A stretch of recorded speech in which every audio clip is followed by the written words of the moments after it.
Semana número 11. Juez competente. Vamos a ver inicialmente los principios constitucionales que abarcan la temática. Para comenzar, debemos resaltar las prescripciones del artículo 18 de la Constitución Nacional, en las cuales nos establecen cuáles son las nociones de ese juez natural. Ningún habitante de la nación puede ser penado sin juicio previo fundado en ley anterior al hecho del proceso, ni juzgado por comisiones especiales o sacado de los jueces designados por la ley antes del hecho de la causa. Ahora bien, veamos los caracteres. El primero de todo es la competencia, que es la aptitud que la ley confiere a los jueces para conocer en determinadas causas, esto es, para ejercer su jurisdicción en un caso concreto. La competencia se atribuye en razón del territorio y la materia sometido al juzgamiento. El segundo, independencia.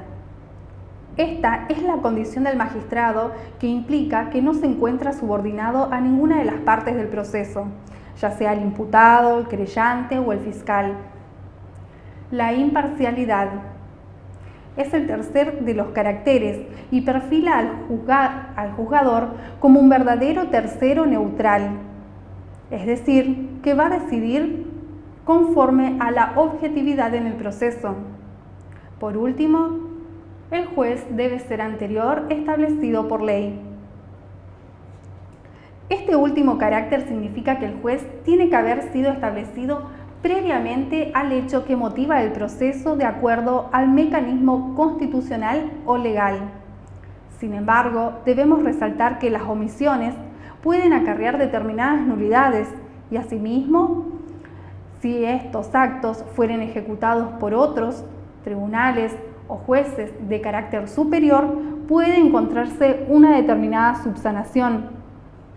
Conforme el artículo 33 del Código Procesal Penal de la Nación, será juez competente aquel que conocerá en la instrucción de los siguientes delitos. Los jueces federales son quienes deben entender a. En los cometidos en alta mar, a bordo de buques nacionales o por piratas, ciudadanos o extranjeros. B. Los cometidos en las aguas, islas o puertos argentinos. Por último, C. Los cometidos en el territorio de la capital o en el de las provincias en violación a las leyes nacionales, como son todos aquellos que ofendan la soberanía y la seguridad de la nación, o tiendan a la defraudación de sus rentas, u obstruyan o corrompan el buen servicio de sus empleados, o violenten o estorben o falseen la correspondencia de los correos, o estorben o falseen las elecciones nacionales, o representen falsificación de documentos nacionales o de moneda nacional, o de billetes de bancos autorizados por el Congreso. D. Los de toda especie que se cometan en lugares o establecimientos donde el Gobierno Nacional tenga absoluta y exclusiva jurisdicción, con excepción de aquellos que por esta ley quedan sometidos a la jurisdicción ordinaria de los jueces de instrucción de la capital. En el inciso E, el articulado prevé la determinación o la circunscripción de ilícitos que se encuentran contenidos en el Código Penal, es decir, nos realiza una remisión a otra norma. El artículo 41 quinquies, cuando alguno de los delitos previstos en este código hubiere sido cometido con la finalidad de aterrorizar a la población u obligar a las autoridades públicas nacionales o gobiernos extranjeros o agentes de una organización internacional a realizar un acto o abstenerse de hacerlo. El artículo 149 bis, cuando se sustrajere, retuvere o ocultare una persona con el fin de obligar a la víctima o a un tercero a hacer, no hacer o tolerar algo en contra de su voluntad. Artículo 142 ter, cuando un funcionario público o la persona o miembro de un grupo de personas que, actuando con la autorización del apoyo o aquiescencia del Estado, de cualquier forma, privare de la libertad a una o más personas, cuando este accionar fuera seguido de la falta de información o de la negativa de reconocer dicha privación de libertad o de informar sobre el paradero de la persona. El artículo 145 bis, cuando se ofreciere captare, trasladare, recibiere o acogiere personas con fines de explotación, ya sea dentro del territorio nacional, como desde o hacia otros países, aunque mediare el consentimiento de la víctima. Esto resulta muy importante porque es una reforma introducida por la Ley 26.842 del 2012. Continuando, encontramos el artículo 145 ter, agravante de la pena impuesta en el artículo anterior, y lo penaliza más fuertemente cuando mediare engaño, fraude, violencia, amenaza o cualquier otro medio de intimidación o coerción, abuso de autoridad o una situación de vulnerabilidad, ¿sí? El aprovechamiento de la situación de vulnerabilidad de la víctima o concesión o recepción de pagos o beneficios para obtener el consentimiento de una persona que tenga autoridad sobre la víctima. Cuando se hiciere uso de amenazas para alarmar o amedrentar a una o más personas y asimismo posee un agravante que es el uso de armas y el anonimato.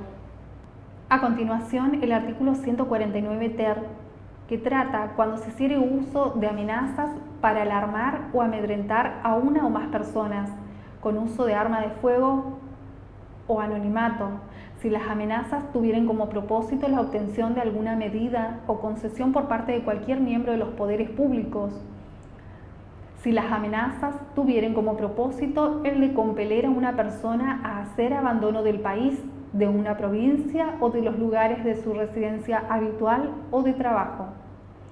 El artículo 170 nos menciona al que sustrajere, retuviere u ocultare a una persona para sacar rescate.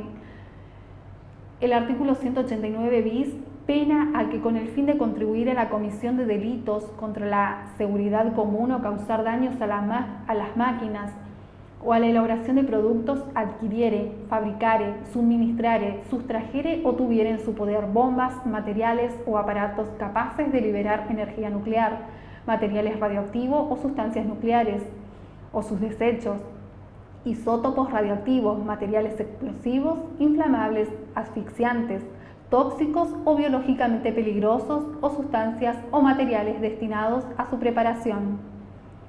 El acopio de armas de fuego, piezas o municiones de estas, o la tenencia de instrumental para producirla sin la debida autorización del Estado. El que contando con la debida autorización legal para fabricar armas, omitiere su número o grabado conforme la normativa vigente. Artículo 212. El que públicamente incitare a la violencia colectiva contra grupos de personas o instituciones por la sola incitación. Artículo 213 bis. Reprime al que organizare o tomare parte en agrupaciones permanentes o transitorias que, sin estar comprendidas en el artículo 210 de este Código Penal, tuvieren por objeto principal o accesorio imponer sus ideas o combatirlas ajenas por la fuerza o el temor, por el solo hecho de ser miembro de la asociación. El artículo 258 bis. El que directa o indirectamente diere u ofreciere dádivas en procura de alguna de las conductas reprimidas en los artículos 256 y 256 bis. Si la dádiva se hiciere u ofreciere con el fin de obtener alguna de las conductas tipificadas en los artículos 256 bis y 257. Obviamente, la pena será de reclusión o prisión con un agravante. Si el culpable, en su caso, fuera un funcionario público, sufrirá además la inhabilitación especial por el término de ley.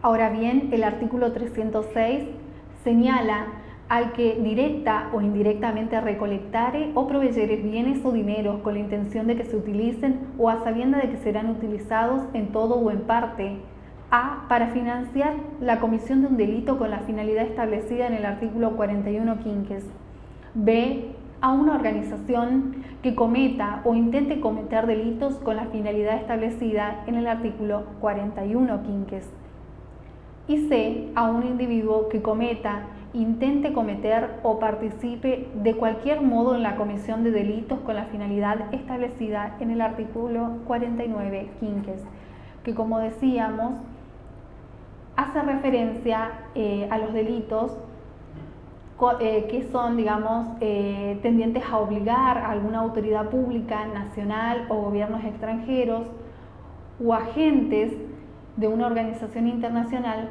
para que éstas realicen un acto o se abstengan de hacerlo. Esta enumeración, si bien es bastante extensa, la del artículo 33, inciso E, es bastante extensa, hace esta remisión. Es importante que veamos cada uno de los artículos de referencia. Vamos a ver ahora el juzgamiento en instancia única de los delitos señalados en el párrafo anterior. Cuando hablamos de ellos hacemos remisión a las disposiciones del artículo 33 y son los que están reprimidos con pena no privativa de la libertad o privativa de la libertad cuyo máximo no exceda de 3 años. Vamos a ver ahora la determinación de la competencia. El artículo 34 señala que para determinar la competencia se tendrá en cuenta la pena establecida por la ley para el delito consumado y las circunstancias agravantes de calificación, no así la acumulación de penas por concurso de delitos de la misma competencia. Cuando la ley reprima el delito con varias clases de pena, se tendrá en cuenta la cualitativamente más grave. Por su parte, el artículo 35 señala acerca de la declaración de incompetencia del magistrado. La incompetencia por razón de la materia deberá ser declarada aún de oficio en cualquier estado del proceso. El tribunal que la declare debe remitir las actuaciones al que considere competente, poniendo a su disposición los detenidos que hubiere. Sin embargo, una vez fijada la audiencia para el debate sin que se haya planteado la excepción, el tribunal juzgará los delitos de competencia inferior.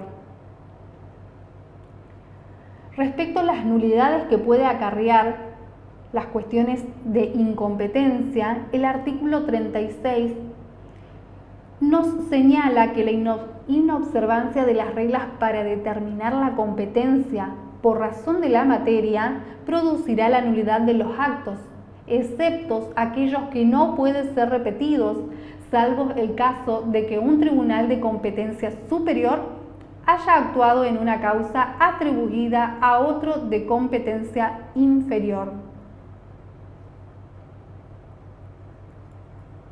Vamos a ver ahora las pautas generales de la competencia territorial. El artículo 37 prescribe que será competente el tribunal de la circunscripción judicial donde se ha cometido el delito. Vamos a ver ahora las pautas generales de la competencia territorial. En tal sentido, el artículo 37 señala que será competente el tribunal de la circunscripción judicial donde se ha cometido el delito. Sin embargo, en los casos en los que tenemos un delito continuado o permanente, lo será el magistrado de la circunscripción judicial en la que cesó la continuación o la permanencia. En los casos de tentativa, lo será el de la circunscripción judicial donde se cumplió el último acto de ejecución.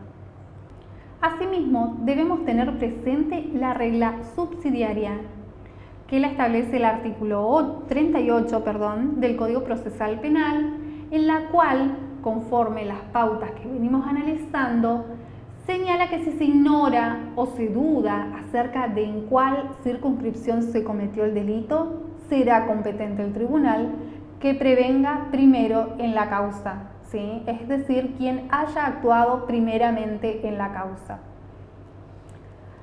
Por su parte, las declaraciones de incompetencia se pueden realizar en cualquier etapa del proceso, y cuando hablamos de declaración de incompetencia hacemos referencia a la incompetencia de tipo territorial.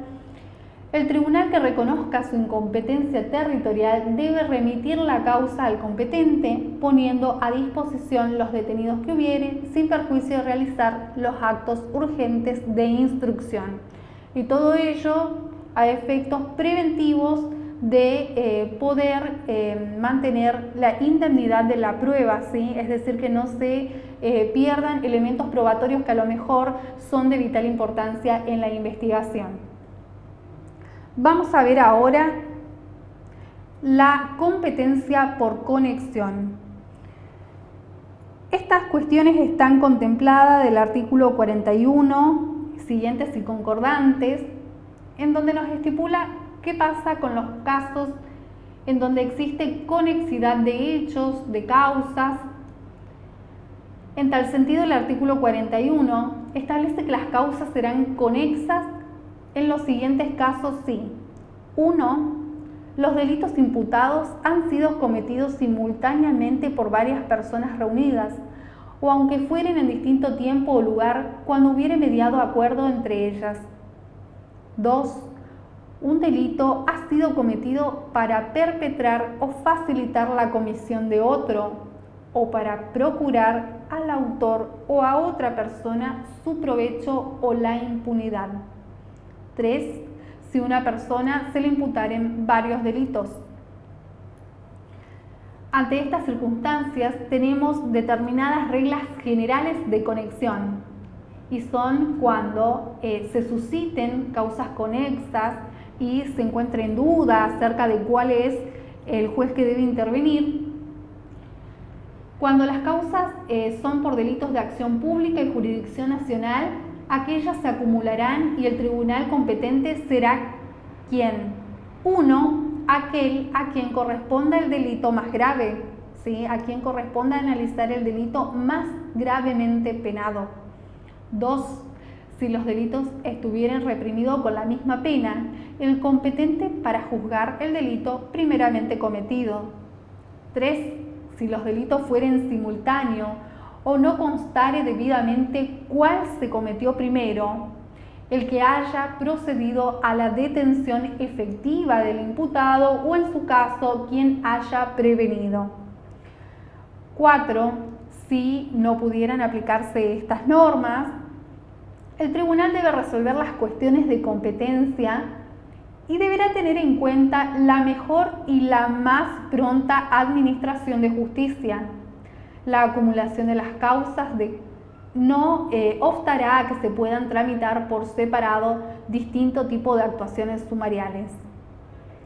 Ahora bien, este tipo de reglas poseen excepciones y el artículo 43 establece que no procederá a la acumulación de las causas cuando determine un grave retardo para alguna de ellas. Es decir, que ponga en peligro la investigación.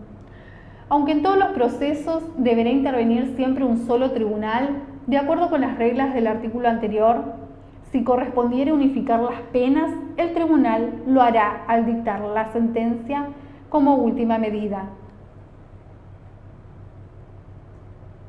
Respecto del tribunal competente, el artículo 44 señala que si dos tribunales se declaran de manera simultánea e incluso de manera contradictoria, competentes o incompetente para juzgar un delito, el conflicto será resuelto por la Cámara de Apelaciones Superior del juez que previno, es decir, quien actuó en primera instancia. El artículo 45 señala que el Ministerio Fiscal y las otras partes podrán promover la cuestión de competencia por inhibitoria o ante el tribunal que consideren competente, o por declinatoria, para que el tribunal que consideren incompetente remita las actuaciones. El que optare por uno de estos medios no podrá abandonarlo o recurrir al otro, ni emplearlo de manera simultánea o sucesiva. Al plantearse una cuestión, el recurrente debe manifestar bajo pena de inadmisibilidad, es decir, de que se lo rechacen, que no ha empleado el otro medio, y si resultare lo contrario será condenado en costas, es decir, se le aplicarán penas pecuniarias, aunque ella sea resuelto a favor o abandonada. Si se hubieran empleado los dos medios y llegados a decisiones incluso contradictorias, va a prevalecer la que se hubiese dictado primero. La oportunidad del planteo de esta cuestión de competencia que nos señala el artículo 46 del Código Procesal Penal de la Nación señala que podrá ser promovida en cualquier estado de la instrucción y hasta antes de fijada la audiencia para el debate, sin perjuicio de lo dispuesto por los artículos 36, 39 y 376.